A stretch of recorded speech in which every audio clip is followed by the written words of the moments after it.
Good afternoon. The time now is 3:10. This is Rudy Nicole McLaurin reporting to you live here in the Pittsburgh, PA area. Listen, I just wanted to share something with you all.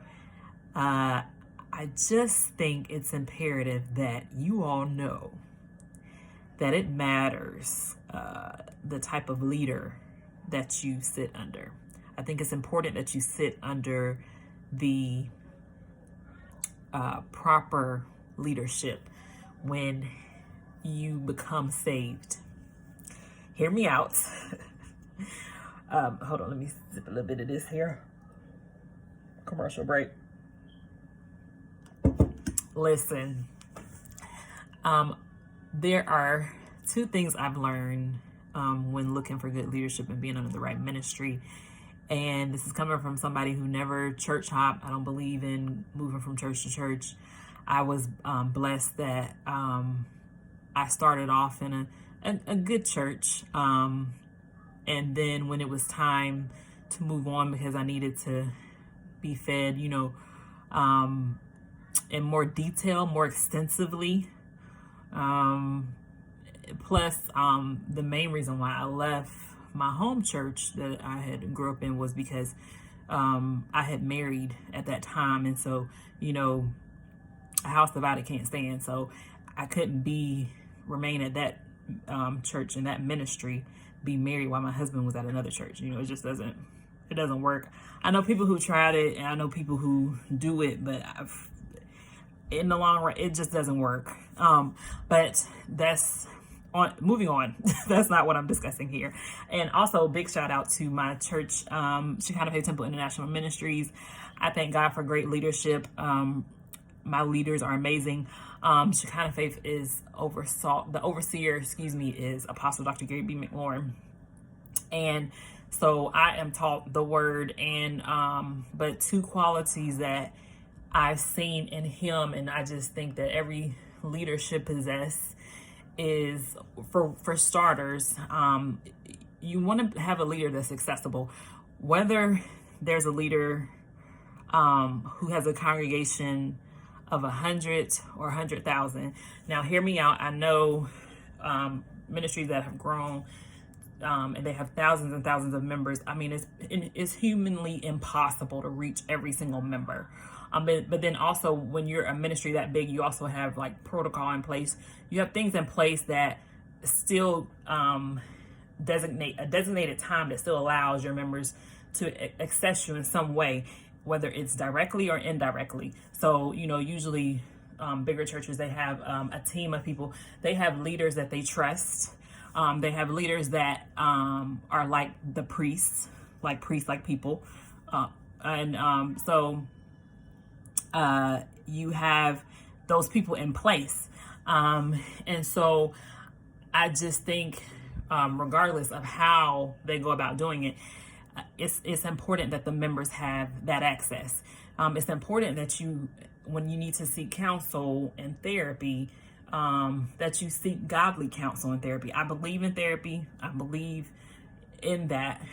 But to me, it makes more sense that if you're saved, that you seek counsel from other saved, certified therapists or counselors.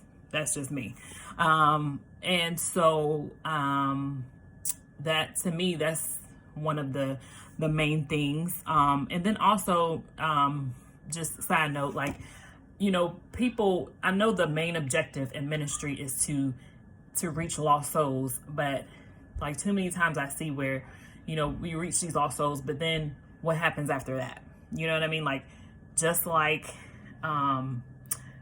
those worldly things, worldly possessions, that need to be maintained, whether it's a house that needs to be kept, right? And there's upkeeping.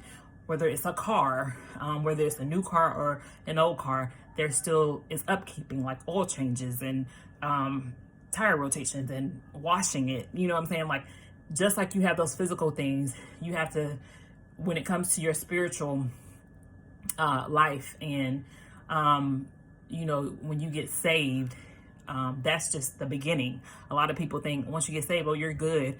No, there's still a maintaining that has to take place. And any good shepherd not only watches over his flock. He tends to it. And so they're going to ensure that they tend to you, not just when you came and weren't saved and then got saved, but even after that, so that you maintain that your saved life, that you maintain, what's the word I'm looking for? Y'all know what I'm trying to say though. But you maintain that Holy Ghost. When you get saved, at some point you get the Holy Ghost. And I can go into so many things, but I'm just touching on the surface, just so that people understand the things that you should look for when it comes to looking for good leadership. And also in addition to that, the second thing is you want someone who's not going to follow the trends. You want someone who doesn't care whether you're a celebrity or is the neighbor down the road. Like, they're not going to conform or be quiet just to keep the peace. If there's something that needs to be said, if they know something's not right in their Holy Ghost spirit, if they know that there's someone who isn't living the life that they should, they're not going to continue to allow that person to live that life without them being knowledgeable about where that life can take them. If you go down this road, this is where your life is going to end up. However, I know another way. My God, I know another way that you can succeed at life. Everybody has a life that they have to maneuver through, and there's a path that you have to take. The main difference between a believer and a non-believer is that when you're a believer, you are equipped to go through those rough patches. You are equipped to fight the enemy if need be. And so that is the reason why true believers are excited about God, and they want to share the news. They want to share the good news about Jesus. And so I just think those are the two main things you have to consider when looking for leadership and a good pastor, a good ministry. And I stand by that. I don't know what else I could say. Is accessibility and no compromise. I've seen my leader exhibit those two things. There's so many other attributes he exhibits, but those are the two main things that I thank God and that I'm grateful, and it reassures me that I'm a part of the right ministry.